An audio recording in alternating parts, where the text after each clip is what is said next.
गौतम बुद्ध के अनुसार 15 रहस्यमयी तरीके, जिन तरीकों को आप अपनी रोजमर्रा की जिंदगी में अपना के अपनी खुद की वैल्यू बहुत बढ़ा सकते हैं और समाज में आपकी इज्जत इसकी वजह से बहुत बढ़ जाएगी। लोग आपसे बात करने के लिए तरसेंगे। इन 15 तरीकों को बताने के बाद हम आपको गौतम बुद्ध की एक रहस्यमयी कहानी बताएंगे, जो कहानी को सुनने के बाद आपको यह पता चल जाएगा कि मन को कैसे नियंत्रित करना है और मन क्या है। तो चलिए उन 15 तरीकों के बारे में जानते हैं। कुछ लोग हमेशा सोचते रहते हैं कि लोगों के बीच अपनी वैल्यू कैसे बढ़ाएं, क्योंकि उन्हें हमेशा लगता है कि कोई भी उन्हें सीरियसली नहीं सुनता और उनकी इज्जत नहीं करता। तो हम आपको बताएंगे कि समाज में अपनी इज्जत कैसे बढ़ाएं। इस वीडियो को देखने के बाद आपको किसी से पूछने की जरूरत ही नहीं पड़ेगी कि लोगों के बीच खुद की इज्जत कैसे बढ़ाएं। वो कहते हैं ना कि इज्जत गंवाने में सिर्फ कुछ घंटे लगते हैं, लेकिन इज्जत बनाने में काफी समय लग जाता है। ये समय महीनों में भी हो सकता है और सालों में भी।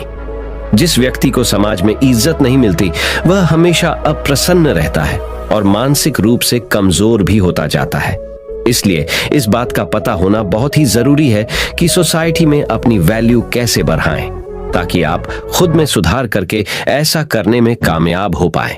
कुछ लोग वैसे तो अच्छे खासे होते हैं, लेकिन उन्हें अपने खुद के महत्व का पता ही नहीं होता। अगर वो खुद में थोड़ा सा भी सुधार कर लें तो उनकी वैल्यू काफी ज्यादा बढ़ सकती है। लेकिन वो कुछ जरूरी बातों को इग्नोर करते हैं, जिस वजह से इतना सम्मान हासिल नहीं कर पाते। यहाँ हम आपको स्वयं की वैल्यू बढ़ाने के जो उपाय बताएंगे, उन्हें मानकर एक ऐसा आदमी भी अपनी खास इज्जत बना सकता है जिसमें फिलहाल कोई भी खूबी ना हो। किसी भी व्यक्ति को अगर सम्मान न मिले तो वह हीन भावना का शिकार हो सकता है। लेकिन जैसा कि हमने आपको बताया, इज्जत कमाने में समय लगता है। सिर्फ ये सोचने से कुछ नहीं होगा कि सोसाइटी में अपनी इज्जत कैसे बढ़ाए। आपको इसके लिए समर्पित होना पड़ेगा। चलिए जानते हैं कि अपनी खुद की वैल्यू बढ़ाने के लिए क्या करें। पहला उपाय, अपनी पर्सनैलिटी डेवलप करें। बेढंग तरीके से रहने वाले व्यक्ति को लोग कभी भी इतनी इज्जत नहीं देते। जो लोग साफ सुथरे और फिट रहते हैं, उन्हें लोग अलग ही नजरिए से देखते हैं। इसलिए सबसे पहले अपने व्यक्तित्व में सुधार लाने की कोशिश करें। अच्छी पर्सनैलिटी कैसे बनाएं? हमेशा नहाए धोए रहें, अच्छे कपड़े पहने और अपनी दाढ़ी व बालों को सेट करके रखें। सबसे पहली चीज आपका दिखावा ही होता है। आप चाहे कितने ही ज्ञानी क्यों ना हो, अगर ढंग से साफ सुथरे नहीं रहते तो लोग आपको इग्नोर करना ही बेहतर समझते हैं। इसलिए कोई आपकी इज्जत नहीं करता। तो चलिए बढ़ाते हैं हमारे दूसरे उपाय की तरफ। दूसरा उपाय, किसी से डरे नहीं। अगर आप सोच रहे हैं कि लोगों के बीच अपनी इज्जत कैसे बढ़ाए, तो आज से ही डरना छोड़ दें। आपको भगवान श्री कृष्णा की उस बात पर ध्यान देना होगा जब उन्होंने कहा था कि कोई आपको मार नहीं सकता, कोई आपका कुछ बिगाड़ नहीं सकता। बस आप कोई गलत कार्य ना करें।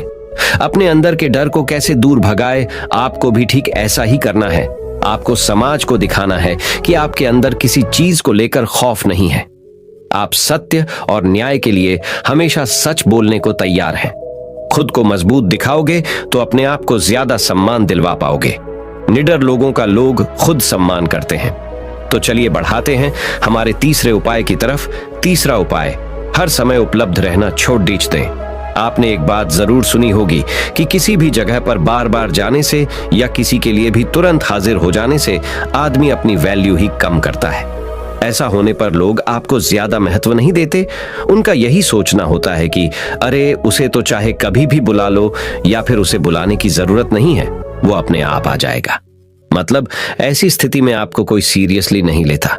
आज के जमाने में लोगों का थोड़ा वेट कराना बनता है, तभी वो आपका सम्मान करते हैं। तो चलिए बढ़ाते हैं हमारे चौथे उपाय की तरफ। चौथा उपाय, अपनी जुबान को पूरा करें। आज के दौर में बहुत ही कम ऐसे लोग पाए जाते हैं जो अपने द्वारा किए गए वादों पर खरे उतरते हैं। अगर आप सोच रहे हैं कि अपनी वैल्यू कैसे बढ़ाएं, तो खुद को ऐसा बनाइए कि लोग आप पर तुरंत विश्वास करने को तैयार हो जाएं। कहने का मतलब यह है कि अपनी जुबान को हमेशा पूरी कीजिए। आपने लोगों के सामने जो कुछ भी करने को एक बार कह दिया तो समझो कह दिया। अब आपको वो काम पूरा करवाना ही है। ऐसे व्यक्ति को लोग बहुत ज्यादा महत्व देते हैं और सभी उसकी इज्जत करते हैं। तो चलिए बढ़ाते हैं हमारे 5वें उपाय की तरफ। 5वां उपाय, सामाजिक कार्यों में बढ़ चढ़ कर हिस्सा लें। गांव या शहर के सभी लोग आपको कब पहचानते हैं? जब आप सामाजिक कार्यों में हिस्सा लेते हैं और वहां अपने काम के दम पर अपनी उपस्थिति दर्ज करवाते हैं। सोसाइटी में अपनी इज्जत बढ़ाने के लिए ऐसा करना बहुत जरूरी है। यही वो मौके होते हैं जब आप सब लोगों की नजर में आते हैं। लोग आपके काम से प्रभावित होते हैं और उनके मन में आपके लिए इज्जत बढ़ती है। जब भी गांव या शहर के लिए कोई धर्म का काम या लोगों की सेवा करने का मौका मिले तो जरूर करें। तो चलिए बढ़ाते हैं हमारे 6ठे उपाय की तरफ। 6ठा उपाय, समय का सदुपयोग करें। अगर आप जानना चाहते हैं कि अपनी एक अलग शानदार रेपुटेशन कैसे बनाएं, तो समय को खराब करना छोड़ TDH दें। हमने बहुत से ऐसे लोगों को देखा है जो अपने जीवन को इतने अनुशासन के साथ जीते हैं कि उनकी बराबरी करना मुश्किल है। यकीन मानिए, हर व्यक्ति ऐसे आदमी की इज्जत करता है। अगर आप अपने समय को यूं ही बकवासबाजी में खराब कर रहे हैं तो कोई भी आपको पसंद नहीं करेगा।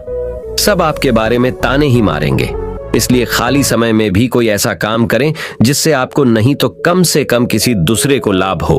तो चलिए बढ़ाते हैं हमारे 7वें उपाय की तरफ। 7वां उपाय, कामयाब बने। अगर आप किसी भी क्षेत्र में सफल हो जाते हैं तो लोग आपकी खुद ब खुद इज्जत करने लग जाते हैं। फिर आपको किसी से जानने की जरूरत ही नहीं कि अपनी इज्जत कैसे बढ़ाए, क्योंकि आज के दौर में लोग सिर्फ कामयाब लोगों की ही कद्र करते हैं। जीवन में सफल कैसे बने, आप चाहे कितने भी पढ़े लिखे क्यों ना हो, अगर आप सफल नहीं हैं, आपके पास कोई अच्छा जॉब नहीं है या आपका कोई बिजनेस नहीं है, तो लोग आपको पूछते तक नहीं हैं। इसलिए जितने भी युवा हैं वो सबसे पहले अपने करियर पर ध्यान दें। सफल हो गए तो लोग अपने आप रिस्पेक्ट करेंगे। तो चलिए बढ़ाते हैं हमारे 8वें उपाय की तरफ। 8वां उपाय, दूसरों से ज्यादा नॉलेज हासिल करें। अगर आप अपने मोहल्ले या गांव में सबसे ज्यादा सम्मान पाना चाहते हैं तो आपको अन्य लोगों की तुलना में ज्यादा ज्ञान हासिल करना होगा। आपको अपने आप को हर तरह से अपडेटेड रखना होगा ताकि जब आप बोलें तो सभी लोग ध्यान लगाकर सुने। इसके लिए आप टीवी पर न्यूज वगैरह देखते रहें और न्यूज़पेपर्स वगैरह पढ़ते रहें। जो व्यक्ति जितना ज्यादा ज्ञानी होता है उसे लोग उतना ही ज्यादा पसंद करते हैं। तो चलिए बढ़ाते हैं हमारे 9वें उपाय की तरफ। 9वां उपाय, बेबाकी से जवाब दें। आज वो दौर है जहां कमजोर व्यक्ति को तुरंत दबाने की कोशिश की जाती है। एक बार किसी से दबने के बाद वो बार बार आप पर कटाक्ष करने लगते हैं। उन्हें देखकर दूसरे लोग भी आपके मजे लेने लगते हैं। आपको ऐसा होने से रोकना होगा।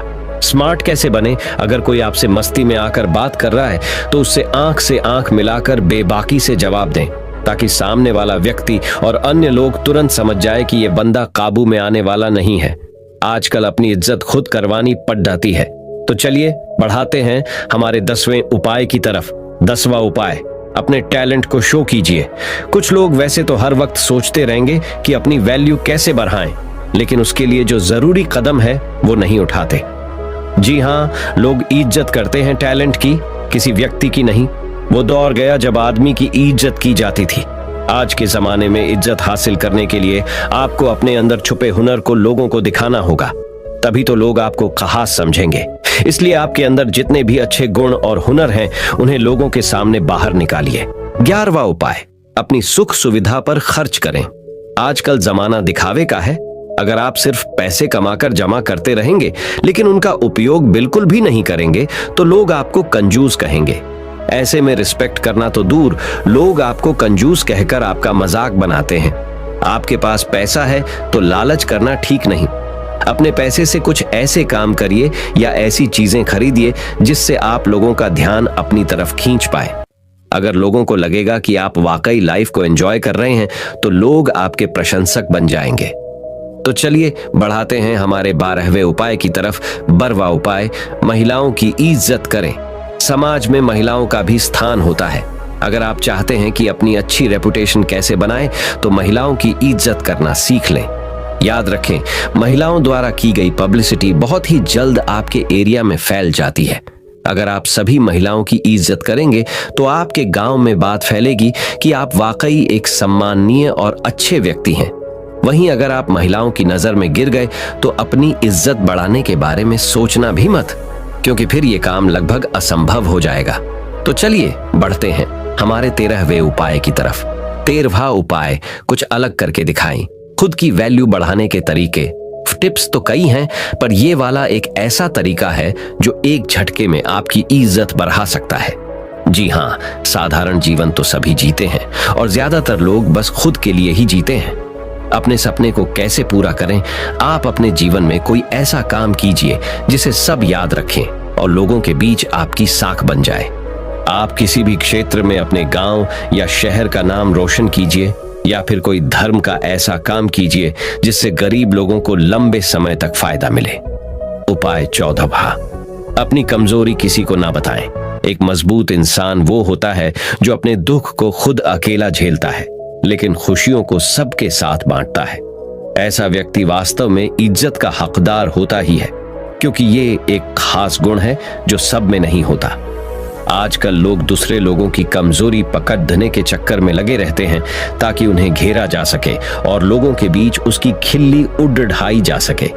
आपको ध्यान रखना है कि अपनी कमजोरी को खुद तक ही सीमित रखें, अन्यथा लोग आपकी उसी कमजोरी को निशाना बनाएंगे। तो चलिए बढ़ाते हैं हमारे 15वें उपाय की तरफ।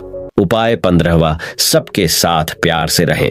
इज्जत उसी व्यक्ति की होती है जो खुद दूसरों को इज्जत देता है। अगर आप सबके साथ लड़ ढाई झगड़ा करते रहेंगे तो समाज में आपकी छवि खराब होगी और कोई भी आपका सम्मान नहीं करेगा। अच्छा व्यवहार एक बहुत बड़ी चीज होती है जो अनपढ़ और गरीब व्यक्ति को भी इज्जत दिलवा देता है। चाहे कोई छोटा हो या बड़ा, सबके साथ प्रेम के साथ बात करें। उनके साथ जब भी समय बिताएं, हंसते मुस्कुराते रहें। इस तरह से हर व्यक्ति आपके व्यवहार से प्रभावित होकर आपकी इज्जत करेगा। इस तरह से यदि आप वीडियो में बताई गई बातों पर अमल करते हैं तो निश्चित ही लोग आपकी इज्जत करना शुरू कर देंगे। आप लोगों की नजर में एक अलग ही व्यक्ति होंगे और आपकी छवि उन्हें आपकी इज्जत करने को मजबूर कर देगी। तो मैंने तो आपको अपनी इज्जत को कैसे बढ़ाए ये तो बता दिया। अब हम गौतम बुद्ध की एक रहस्यमयी कहानी से जानेंगे कि अपने मन को कैसे समझे और उसे पर विजय पाने के लिए कौन सी विधि का पालन करें। तो चलिए कहानी की शुरुआत करते हैं। दोस्तों, एक बार एक व्यक्ति बुद्ध के पास आता है और उनसे पूछता है कि बुद्ध, अपने मन को काबू में करने और उसे समझने का पहला चरण क्या है और इसके लिए हम कहां से शुरुआत करें कि हमारा मन हमारे वश में आ जाए। बुद्ध मुस्कुराते हैं और उसका उत्तर देते कि अपने मन को समझने का पहला चरण है इसके द्वारा दिए गए लालचों की व्यर्थता को देख लेना। जिस इंसान ने अपने मन के द्वारा दिए गए लालचों की व्यर्थता को देख लिया, उसने इससे मुक्त होना शुरू कर दिया। और उसके बाद वह व्यक्ति बुद्ध से पूछता है कि हमारा मन जो हमें लालच देता है उसके व्यर्थता को कैसे देखा जाए। बुद्ध कहते हैं, अपने अनुभव से। मनुष्य जिस भी गलत कार्य को अति में करता है उससे उसे दुख मिलता है और यही दुख उसका अनुभव है और यही अनुभव उसके रूपांतरण का कारण बन सकता है। जिसने देख लिया और वास्तव में देख लिया कि नशा करना केवल दुख है, उसने नशे से मुक्त होना शुरू कर दिया। जिसने देख लिया कि ईर्ष्या केवल खुद को जलाती है और वास्तव में देख लिया, उसने ईर्ष्या से मुक्त होना शुरू कर दिया। तुम्हारा ये देख लेना कि मन लालच तो हमेशा तुम्हें तृप्ति का देता है, लेकिन लगता यह तुम्हें सदैव अतृप्त है और यही अपने मन को समझने का पहला चरण है। कहानी को आगे बढ़ाने से पहले आपको इस एक प्रश्न को समझना आवश्यक है और वो प्रश्न है कि आप अपने मन को वश में करना क्यों चाहते हैं। क्योंकि आपने यह अनुभव कर रखा है कि आपका मन आपको दुख देता है, पर क्योंकि आपको आपके मन के लालच बहुत बड़े सुहावने लगते हैं, इसीलिए आप इन लालचों के पीछे छुपे हुए दुखों को नहीं देख पाते। सिर्फ अपने दुखों को देख लेने से आपका मन आपके वश में नहीं हो जाएगा। उसके लिए आपको दूसरा चरण क्या है यह समझना होगा। वह व्यक्ति बुद्ध से पूछता है कि बुद्ध, यदि कोई व्यक्ति यह जानता है कि उसके मन के लालचों के कारण उसके जीवन में दुख है, तो क्या इसका अर्थ यह है कि वो व्यक्ति पहले चरण पर है? और यदि वह व्यक्ति पहले चरण पर है तो दूसरे चरण पर कैसे जाएगा? बुद्ध कहते हैं कि उस व्यक्ति को खोज पर निकलना होगा, किसी ऐसे व्यक्ति की खोज पर जो अपने मन से मुक्त हो चुका है और जिसने अपने मन को जान लिया है, क्योंकि तुम्हारा मार्गदर्शन वही कर सकता है जो उस जगह पर पहुंचा हुआ है और जहां तुम जाना चाहते हो। दोस्तों, यहां पर एक बात समझनी आवश्यक है कि खोज पर निकलने का अर्थ यह नहीं है कि आप सन्यासी बन जाएं, बल्कि खोज पर निकलने का अर्थ यह है कि कोई ऐसा व्यक्ति खोजना जो आपका मार्गदर्शन कर सके। अब यहाँ पर प्रश्न ये उठता है कि ऐसे व्यक्ति को कहां पर खोजें? क्योंकि आस पड़ोस में तो सभी लोग अशांत भरे पड़े हुए हैं। मैं और आप इस इंटरनेट के बदौलत ही जुड़े हुए हैं। अगर इंटरनेट नहीं होता तो क्या आप मेरे इस वीडियो को देख पाते? नहीं ना। दोस्तों, तो चलिए कहानी में वापस लौटते हैं और अच्छे से जानते हैं कि अपने मन को समझने का दूसरा चरण क्या है। वह व्यक्ति बद्ध से पूछता है कि उस व्यक्ति की पहचान क्या है, जिसने अपने मन को समझ लिया है और जिसने खुद को जान लिया हुआ है, क्योंकि हर व्यक्ति यह दावा करता है कि वह ज्ञानी और बुद्धिमान है। लेकिन वास्तव में ज्ञानी कौन है, वह कैसे पता लगेगा? बुद्ध कहते हैं कि यही तीसरा चरण है, और वो चरण है सुनकर। सुनना ही अपने मन को समझने का तीसरा चरण है। उसके बाद वह व्यक्ति बुद्ध से पूछता है कि क्या देखकर यह पता नहीं किया जा सकता, क्योंकि आपको देखकर ही पता लगता है कि आप एक महात्मा हैं। बुद्ध कहते हैं कि देखने में तो कोई व्यक्ति बहुत शांत लग सकता है, लेकिन भीतर से वह क्या है, ये उसके शब्द ही बता सकते हैं। लेकिन ध्यान रहे कि शब्दों पे भी विश्वास एकदम से नहीं कर लेना है। किसी भी बात पर विश्वास इसीलिए नहीं कर लेना है कि उसे मैंने कहा हुआ है या किसी महात्मा ने कहा हुआ है। किसी भी बात पर विश्वास आपको तब कर लेना है जब वह तुम्हारा अनुभव बन जाए। गौतम बुद्ध के द्वारा कही गई इस बात को मैं आपको थोड़ा और आसान भाषा में समझाने की कोशिश करता हूं।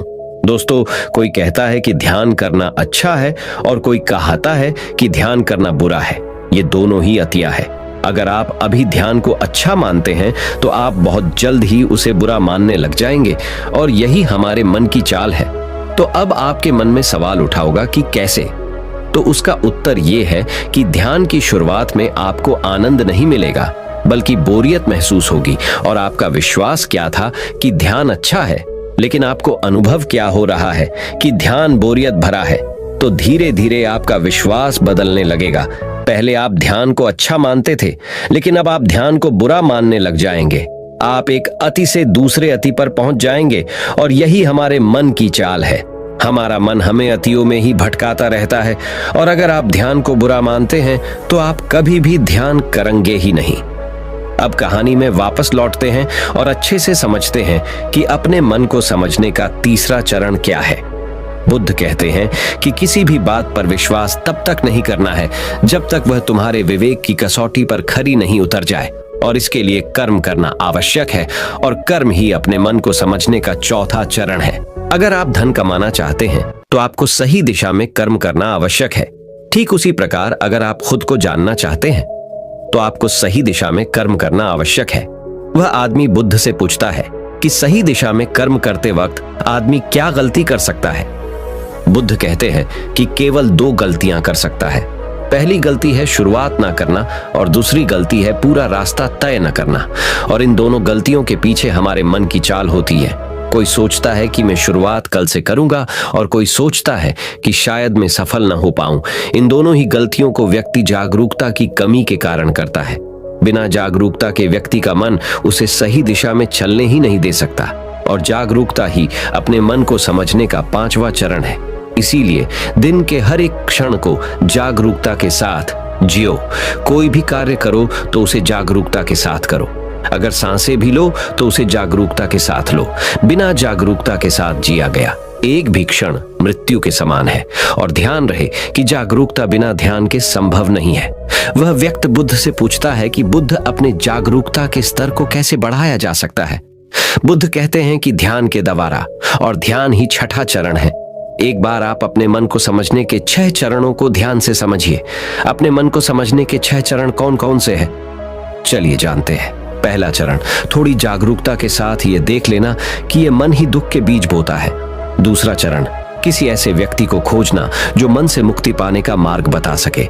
तीसरा चरण, सुनना। चौथा चरण, सुने हुए को कार्य में लाना। 5वां चरण, जागरूकता, जिससे आप मार्ग से भटके ना। छठा चरण, ध्यान। यदि सीधे शब्दों में कहा जाए तो ध्यान ही वह नाव है जिस पर बैठकर मन रूपी नदी को पार किया जा सकता है। लेकिन ध्यान तक पहुंचने के लिए शुरुआती 5 चरण बहुत आवश्यक है। अभी आप कौन से चरण पर हैं? हमें नीचे कमेंट बॉक्स में कमेंट करके जरूर बताएं, क्योंकि दोस्तों हर ज्ञानी इन 6 चरणों से गुजरता ही गुजरता है। दोस्तों, अब जानते हैं कि अपने मन को अपना सेवक कैसे बनाए, एक सच्ची कहानी से। तो चलिए कहानी को शुरू करते हैं। एक बार एक राज दरबार में एक कलाकार आता है। और इस कलाकार की खासियत ये थी कि जब भी यह कलाकार अपनी कलाकारी दिखाता तो ऐसा कोई भी व्यक्ति नहीं होता था जो इसके कलाकारी को देखकर हंसे ना। बड़े बड़े राजा महाराजा इस कलाकार की कलाकारी को देख हंसते हंसते लौट-पौट हो जाते थे, लेकिन इस बार वह कलाकार एक गंभीर राजा के दरबार में था। इसीलिए लोगों को यह संदेह था कि कहीं वो इस बार असफल न हो जाए। वह कलाकार अपनी कलाकारी दिखानी शुरू करता है और वही होता है जो हर बार से होता आ रहा था। राजा का हंसते हंसते बुरा हाल हो जाता है। वह राजा उस कलाकार को कलाकारी देख इतना प्रसन्न होता है कि वो इस कलाकार को मुंह मांगा इनाम देने के लिए तैयार हो जाता है। हमें यह बात हमेशा याद रखनी चाहिए कि अधिक खुशी में लिए गए फैसले अक्सर गलत साबित होते हैं। राजा उस कलाकार से कहता है कि मांगो जो भी तुम मांगना चाहते हो, मैं तुम्हारी कलाकारी से बहुत प्रसन्न हूं। वह कलाकार कहता है कि क्षमा करे राजन, पर मैं जो भी मांगूंगा शायद आप वो दे न पाए। राजा अपने आसन से खड़ा होता है और कहता है कि अब तुम मेरी प्रसन्नता को क्रोध में बदल रहे हो। क्या तुम्हें मेरी द्वारा कही गई बात पर संदेह है? अब राजा अपने अहंकार को बीच में ले आता है और जहां भी अहंकार बीच में आ जाता है वहां काम बिगड़ना निश्चित है। फिर वो कलाकार राजा से कहता है कि नहीं नहीं राजन, मुझे क्षमा करें, मेरे बोलने का मतलब ये नहीं था, बल्कि मैं तो बस ये कहना चाहता था कि आप इस बात को फिर से एक बार दोहरा दें। फिर उसके बाद राजा कहता है कि मैं तुझे वचन देता हूं कि जो भी तू हद में रहकर मांगेगा वह तुझे जरूर मिलेगा। उसके बाद वह कलाकार कहता है कि तो ठीक है, आप मुझे 24 घंटों के लिए आपके राज्य का राजा बना दीजिए। उस कलाकार की बात सुन राजा मन ही मन सोचता है कि अच्छा है, मैंने इसे हृदय में रहकर मांगने को कहा था, वरना ये तो हमेशा के लिए राजा बनता। वैसे तो 24 घंटे कोई बड़ी बात नहीं है। और उसके बाद राजा सोच समझकर उस कलाकार से कहता है कि ठीक है, अगले 24 घंटे के लिए मैं तुम्हें राजा घोषित करता हूं। राजा बनने के 1 घंटे के अंदर ही वह कलाकार, जो कि अब राजा बन चुका था, वह पुराने राजा को फांसी पे चढ़ा देता है और दूसरे घंटे में वह पुराने राजा के सभी भरोसे मंद लोगों को हटाकर अपने भरोसे मंद लोगों को रख लेता है। आप में से बहुत सारे लोग उस राजा को मूर्ख समझ रहे होंगे, परंतु मैं आपको बताना चाहता हूं कि वह राजा कोई और नहीं बल्कि आप है और वह कलाकार आपका मन है। आपका मन आपको थोड़ी सी खुशी क्या दे देता है कि आप उसके पीछे पीछे हो लेते हैं। जो वही कहता है वही आप करते हैं और बाद में आपके हाथ में केवल पछतावा ही लग जाता है। किसी भी चीज का मजा लेना समस्या नहीं है, बल्कि इस मजे में ही डूबकर अपनी सूध बूध खो देना समस्या है। अब दूसरे प्रश्न का उत्तर समझिए, हम अपने मन को काबू में कैसे करें, अपने मन को कैसे नियंत्रित करें। दोस्तों, हमारा मन हमसे सिर्फ बुरे काम ही नहीं करवाता, बल्कि यह आपसे अच्छे काम भी करवाता है। मैं आपको एक उदाहरण देकर समझाता हूं। जब आप ईर्ष्या का सहारा लेते हैं तब आपका मन बुरे काम करता है, और जब आप क्रोध का सहारा लेते हैं तब आपका मन बुरे काम करता है। जब आप मोह, अहंकार और लालच जैसे बुरी चीजों का सहारा लेते हैं तब आपका मन आपसे बुरे काम करवाता है, और जब आप प्रेम, दया और कृतज्ञता जैसी अच्छी भावनाओं का सहारा लेते हैं तब आपका मन अच्छे काम करता है। इसलिए समस्या मन नहीं है, बल्कि मन का इस्तेमाल किस तरह से किया जा रहा है। यह समस्या है गौतम बुद्ध ने जागरूकता को इतना महत्वपूर्ण इसलिए बताया हुआ है क्योंकि जागरूकता के द्वारा ही अपने मन को नियंत्रित कर सकते हैं। मन को नियंत्रित करने का मतलब यह नहीं है कि आपके मन में नेगेटिव विचार आने ही बंद हो जाए। मन को नियंत्रित करने का सही मतलब यह है कि आपका कोई भी विचार आपको विचलित ना कर पाए। विचलित होने का अर्थ सिर्फ परेशान होना नहीं है, बल्कि खुश होना भी होता है। बहुत ज्यादा खुश होना समस्या नहीं है, परंतु उस खुशी में कोई निर्णय लेना समस्या है। उदाहरण, किसी से कोई वादा कर देना। ठीक उसी प्रकार बहुत ज्यादा दुख होना समस्या नहीं है, बल्कि इस दुख के कारण कोई निर्णय लेना समस्या है। उदाहरण, आत्महत्या करना। अगर आप बड़े जागरूकता के साथ ये देख पाए कि सुख और दुख, इन दोनों की अति में कोई भी निर्णय लेना दुख और पीड़ा को जन्म देता है, तो आप आंख बंद करके सुख के पीछे नहीं भागेंगे। और अगर आप सुख के पीछे नहीं भागेंगे तो दुख आपके पीछे नहीं भागेगा, क्योंकि ज्यादातर लोग जिसे सुख समझते हैं वह दुख की परछाई है। अब लोग इस बात का यह अर्थ निकाल लेंगे कि हमें सुख का आनंद नहीं लेना चाहिए, जबकि यह निष्कर्ष बिल्कुल गलत है। अगर आप सुख और दुख, इन दोनों की अति में कोई निष्कर्ष नहीं निकालते हैं तो आप वही रहते हैं जहां आपको रहना चाहिए, मध्य बिंदु पर। जिसकी बात हर बार बुद्ध कहते हैं। मैं आपको मन के बारे में एक खास बात बताता हूं। आपको ऐसा कब लगता है कि आपको अपने मन को वश में करना चाहिए? मैं आपको बताता हूं, जब आप वो काम कर रहे होते हैं जो काम करना आपके लिए सही नहीं होता है, तब आपको महसूस होता है कि आपको अपने मन को अपने वश में करना चाहिए, मगर आप वो काम फिर भी करे जाते हैं क्योंकि आपको उस काम को करने में मजा आता है। उदाहरण के लिए चुगली करना। आपको पता है कि चुगली करने से आपको कुछ भी फायदा नहीं होगा, फिर भी आप चुगली करते हैं क्योंकि चुगली करने में शुरुआत में मजा आता है, परंतु धीरे धीरे ही आपको पता चलता है कि आप अपने ही नजरों में छोटे बन गए हो। दोस्तों, गौतम बुद्ध के द्वारा दिया गया यह सूत्र मैं आपको आज बताता हूँ जो आपकी जिंदगी बदल सकता है। और वो सूत्र है, जिन कामों को करने में शुरुआती बहुत मजा आए तो वह काम आपके लिए हानिकारक है। उदाहरण के तौर पर फनी और गंदे वीडियो देखना, वेब सीरीज, जंक फूड खाना और सुबह देर से उठाना इत्यादि। और जिन कामों को शुरुआती में करने में कम मजा आता है या बोरियत महसूस होती है, वो काम आपका जीवन बदल सकता है। उदाहरण के लिए किताबें पढ़ना, व्यायाम करना, सुबह जल्दी उठना, ध्यान करना और इंटरनेट का सही इस्तेमाल करना इत्यादि। हमें यह समझना चाहिए कि हमारा मन केवल बुरे कामों में ही नहीं लगता, क्योंकि बुरे काम करते वक्त शुरुआती में ही मजा होता है, और अच्छे कामों में यह देर से लगता है क्योंकि अच्छे कामों में मजा देर से मिलता है। इसलिए मजे के पीछे न भागे, बल्कि सही काम के पीछे भागे। सफलता आपको निश्चित मिलेगी। दोस्तों, अब मैं आपको अपने मन को कंट्रोल करने का प्रैक्टिकल तरीका क्या है ये बताने वाला हूं, इसीलिए वीडियो को ध्यान से अंत तक अवश्य देखिए। दिमाग को कंट्रोल कैसे करें, जानिए मन को कंट्रोल करने का प्रैक्टिकल तरीका। दोस्तों, ज्यादातर लोग ये सोचते हैं कि मन को कंट्रोल करना मुश्किल है, और यह बात सच है केवल उन लोगों के लिए जिन्हें यह पता नहीं है कि मन क्या है और यह कैसे कार्य करता है। जो लोग जानते हैं कि मन क्या है और यह कैसे कार्य करता है, उनके लिए अपने मन को कैसे नियंत्रित करना आसान है। तो आइए सबसे पहले ये समझते हैं कि मन क्या है और यह कैसे कार्य करता है। मन क्या है और यह कैसे कार्य करता है? हमारा मन दो हिस्सों में बटा हुआ है, पहला चेतन मन और दूसरा अवचेतन मन। चेतन मन को हम सब बुद्धि के नाम से जानते हैं। ये हमारे भीतर एक फिल्टर की तरह काम करता है। जो भी जानकारी हमारे अंदर जाती है उसे यह जांचता और परखता है। चेतन मन के पास तर्क करने की क्षमता है और यह सही और गलत के बीच चुनाव कर सकता है, परंतु अवचेतन मन ऐसा नहीं है, उसका कार्य अलग है। हमारे अवचेतन मन सही और गलत के बीच चुनाव नहीं कर सकता है। जो भी जानकारी चेतन मन सही मानकर अवचेतन मन में भेज देता है, वह उसका विरोध नहीं करता है, चाहे वह जानकारी गलत ही क्यों ना हो। एक उदाहरण देकर समझाता हूं। मान लीजिए कोई व्यक्ति आपको कमजोर कहता है, मगर आप कमजोर नहीं हैं, तो आपका चेतन मन उस व्यक्ति की बातों का विरोध करेगा।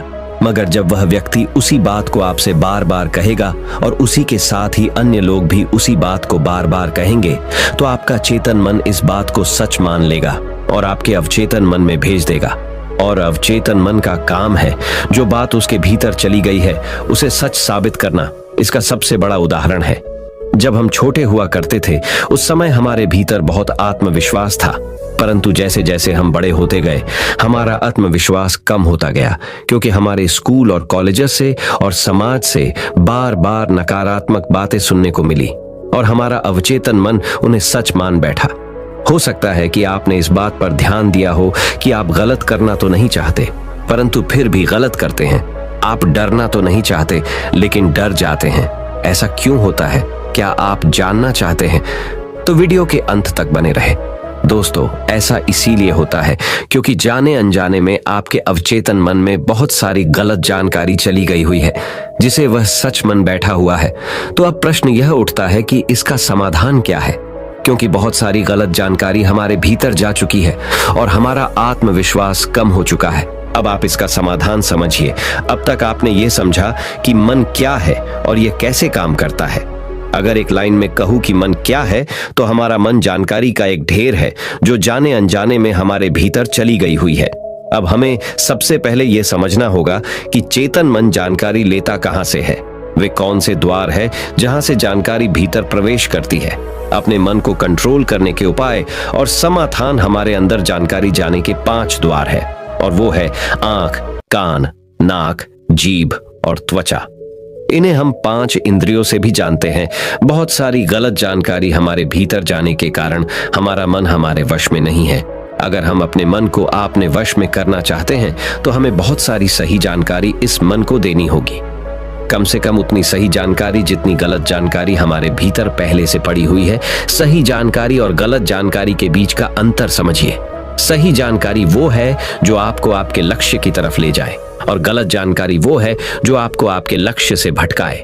उदाहरण से समझिए कि एक सन्यासी का लक्ष्य आत्मज्ञान है और आत्मज्ञान के लिए ध्यान करना आवश्यक है। अगर कोई चीज उसे ध्यान करने से रोकती है तो वह उसके लिए एक गलत जानकारी है।